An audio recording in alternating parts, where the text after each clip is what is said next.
Voters in Hamilton County will vote on a sales tax levy next month that will impact your money. Local 12's MEGHAN MONGILLO shows us how supporters are hoping this will help families in our spotlight on childhood poverty, a Cincinnati crisis.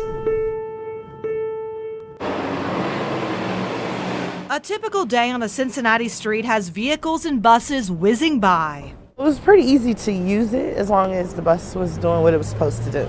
Nikita Anderson, a single mom of 4, rode the bus all the time. It took her to a job that earned her enough money to afford her own vehicle. She says the Cincinnati Metro bus system needs improvement, not just for parents like her, but also for children. We can get our children to school safer, faster, and then increase their opportunities to break the cycle of poverty as well. There is a plan to reinvent Metro, but to do it, Hamilton County voters would need to approve a 0.8% sales tax increase. If Issue 7 passes, Metro says it'll add 8 new routes, plus 26 routes will get more frequent service, and 6 will get around-the-clock and weekend service. And when you pull it up, and automatically it shows you what bus lines are in your vicinity. ROCCO uses Metro's The Transit app to get around. The University of Cincinnati student grew up in Brooklyn, New York, where public transit is a way of life. He thinks improving the Cincinnati system will help our city's future. If you want to keep growing, you need to stay efficient. And to stay efficient, you need people to be able to travel quickly. And since we're only going to be growing up and getting more dense, Metro is trying to convince voters who live in the suburbs and don't ride the bus to vote for the levy.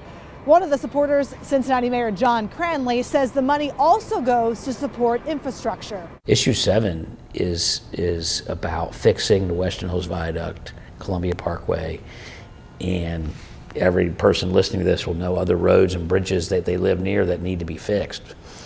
Washington and Columbus are not going to pay for those things. They should, but they're not going to.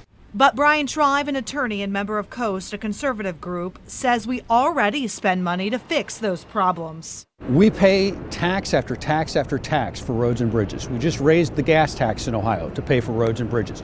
Hamilton County residents pay an extra fee when they get their driver's license or their license plate to pay for roads and bridges. If the levy passes and generates $130 million a year as supporters expect, $100 million of that would go to SORTA, replacing the city's earning tax, which SORTA funds. $30 million would go to infrastructure, but what roads and bridges will get fixed and how soon is unknown. State law requires an integrating committee review and approve projects before the SORTA board finalizes them. MEGHAN MONGILLO, Local 12 News. From